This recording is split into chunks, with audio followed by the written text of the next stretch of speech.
नमस्कार, मैं हूँ माही कुमारी और आप देख रहे हैं न्यूज़ में। इस वक्त मैं मौजूद हूँ जन स्वराज पार्टी के कार्यालय में और हमारे साथ जुड़े हैं सुबोध कुमार मेहता, जो कि पटना साहिब से टिकट लेने के लिए यहाँ पर आए हैं। यहाँ पर पार्टी से बात करने आए हैं कि उन्हें पटना साहिब से उम्मीदवार के रूप में खड़ा किया जाए। आइए हम जानते हैं उनसे कि उनका पार्टी को लेकर और टिकट को लेकर क्या कहना है। बहुत बहुत धन्यवाद सर हमारे चैनल से जुड़ने से के लिए। आप यहाँ पर आज आए हैं टिकट लेने। टिकट लेने के लिए हम लोग नहीं आए हैं, हम लोग यहाँ आए हैं अपना पार्टी को और स्ट्रांग बनाने के लिए। टिकट तो एक माध्यम है आपका, और हम लोग पटल पे मेहनत कर रहे हैं। हम लोग चाहते हैं कि जन जन तक जन स्वराज पहुँचे, उसकी परिकल्पना को हम लोग साकार करने के लिए खड़े हैं। और आज पार्टी कार्यालय में भी इसी उद्देश्य से आए हैं कि हाँ, टिकट का कुछ लोगों का अनाउंसमेंट भी हुआ है। 51 लोगों का अनाउंसमेंट हुआ है। मैं भी पटना साहिब विधानसभा से हूँ और वहाँ से संभावित प्रत्याशी हूँ, और मैं मेहनत कर रहा हूँ। बाकी अब पार्टी तय करेगी कि किसे देना है, किसे नहीं देना है। आप यहाँ आए हैं आज, जैसा आपने बोला यहाँ पर 51 लोगों का कैंडिडेट लिस्ट आ गई है, सूची जारी कर दी है, जिसमें कुछ लोग आक्रोशित भी दिखे थे क्योंकि नाराज़गी थी पार्टी से कि उन्होंने उनका नाम नहीं लिया। और ऐसे आपको क्या लगता है कि क्या कुछ कहना है यहाँ पे पार्टी के द्वारा गड़बड़ी की गई है नाम में, या फिर कुछ और बात है? यहाँ पर उन लोगों का घोषणा किए हैं खुलेआम कि यहाँ पर गड़बड़ी हुई है नाम में। देखिए, शीर्ष नेतृत्व ये तय करती है, हमारी कोर कमेटी है वो ये तय करने वाली है। हम कोई नहीं होते हैं तय करने वाले। खुद को जज आप कर सकती हैं क्या? जज करने के लिए कोई तो बैठा है ना, कि आपको वो जज करते हैं।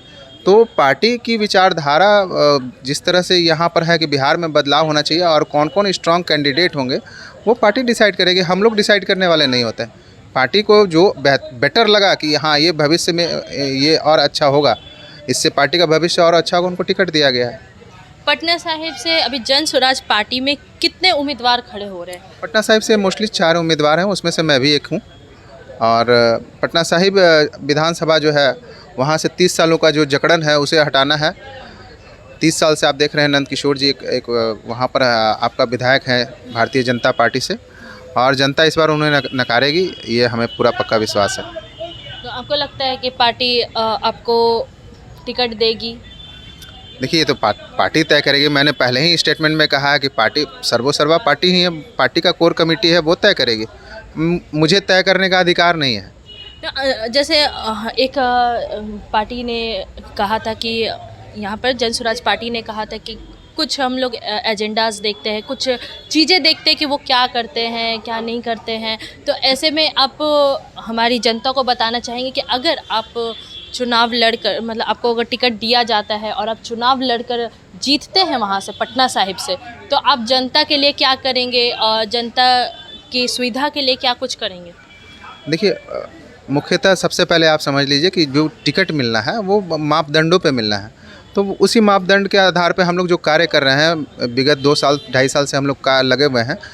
तो अगर पटना साहिब में हम लोग आते हैं तो मुख्यतः प्रशांत जी की जो 5 बातें हैं, ठीक है, उसे इम्प्लीमेंट किया जाएगा। साथ साथ जो स्थानीय मुद्दा है हम लोगों के पास का, अच्छे अस्पताल का कमी है, वहाँ पे अच्छे विश्वविद्यालय का कमी है, तो उन सारी चीज़ों पे। और नाली गली जो आप देख रहे हैं कि थोड़ी सी बारिश होती है और सड़कों का आप जान ही रहे हैं कि क्या हाल होता है, कि हमें भी ठेवना भर पानी में जो है डूब के जाना पड़ता है। तो उन सारी समस्याओं का निदान हम लोग करने के लिए तत्पर हैं। अभी चुनाव है, अब 1 महीने से भी कम का समय बचा है और अभी जन स्वराज पार्टी पहली मुख्य पार्टियों में पहली पार्टी बनी है। जैसा कि उन्होंने दावा किया था कि लिस्ट हम जारी करेंगे। उन्होंने आज लिस्ट जारी की है और अगले 2-3 दिन में वो दावा कर रहे हैं कि हम और भी लिस्ट 243 विधानसभा सीटों के लिस्ट जारी कर देंगे। लेकिन आपने बात की कि आप पटना साहिब से चुनाव लड़ रहे हैं। आपने कहा कि आप सड़कों पे ध्यान देंगे और मेडिकल पे, जो कि कहीं ना कहीं प्रशांत किशोर जी की बात आपने कही है।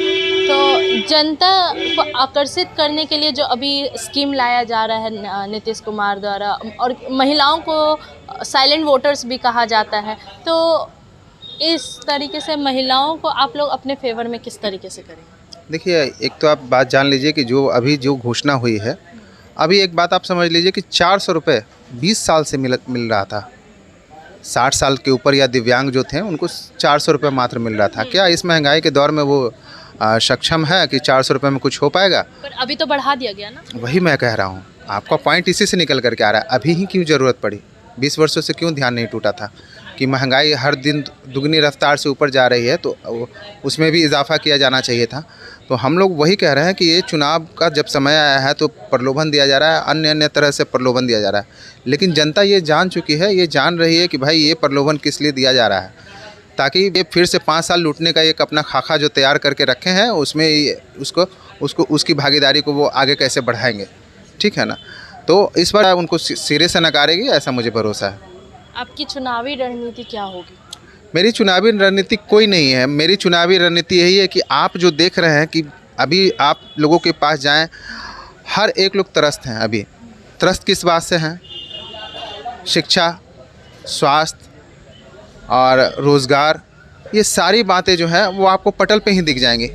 लोग बदहाल हैं इस व्यवस्था से। अभी तो आप देख रहे हैं कि जो शासन तंत्र चल रहा है वो किस तरह का है। आप कहने के लिए शराबबंदी तो आप देख ही रही हैं ना। आप शराबबंदी आप देख रहे हैं, इसका जीता जागता उदाहरण है कि सड़कों पे शराब तो बिक रही है, शराब बिक रही है आपकी। और जो पहले खुलेआम बिकती थी अब खुलेआम तो नहीं, खुलेआम नहीं बिक रही है, फिर तो रही है ना। किसको पता नहीं है कि कहाँ कौन शराब नहीं, कौन सा ठेका कहाँ चल रहा है, सभी चीज़ पता है। तो ये सारा चीज़ है कि अब जो तंत्र बन चुका है वो लूट तंत्र है और अफसर तंत्र बन चुका है, और जनता समझ रही है। इस बार जवाब देगी जनता, और हम लोग लगे हैं, लोगों के पास जा रहे हैं, डोर टू डोर जा रहे हैं। वहाँ से लोग हमें कह भी रहे हैं कि आप लोग बड़ा अच्छा काम कर रहे हैं, और इस बार हमें जिताने का वो वादा भी कर रहे हैं और दम भी भर रहे हैं। जनता को क्या संदेश देना चाहेंगे?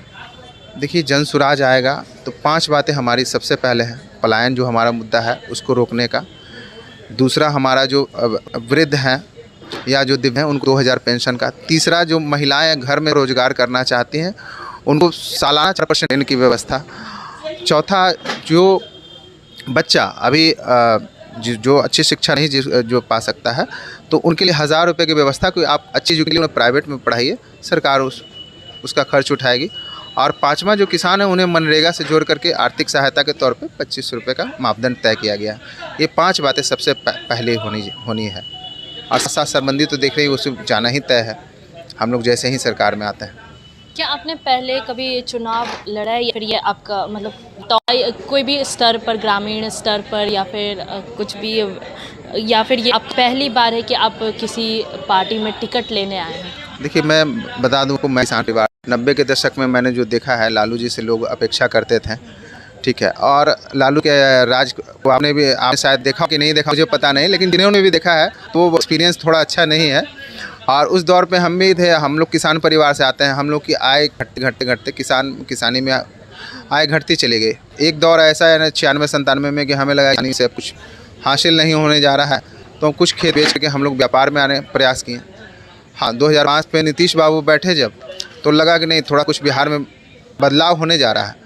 अब आप देख लीजिए, 2005 से पहला काल थोड़ा मोड़ा हम लोग को लगा कि नहीं सही है, लेकिन सेकंड कार्यकाल से जब नज़र घुमा के तो धीरे धीरे अफसरों का राज बिहार में हावी हो गया। खासकर 2015 से 25 का जो आप शासनकाल देखते हैं, तो अब लोग धीरे धीरे, अब नीतीश बाबू तो आप देखते हैं उन मंच पे भी जहाँ तहाँ हाथ जोड़ते हैं, कहीं कुछ करने लगते हैं, कभी लगते हैं। तो ये अब उनकी मनोदशा सही नहीं है, और अफसर लोग बिहार को चला रहे हैं, जो कि हम लोगों को नागवार गुजरता है।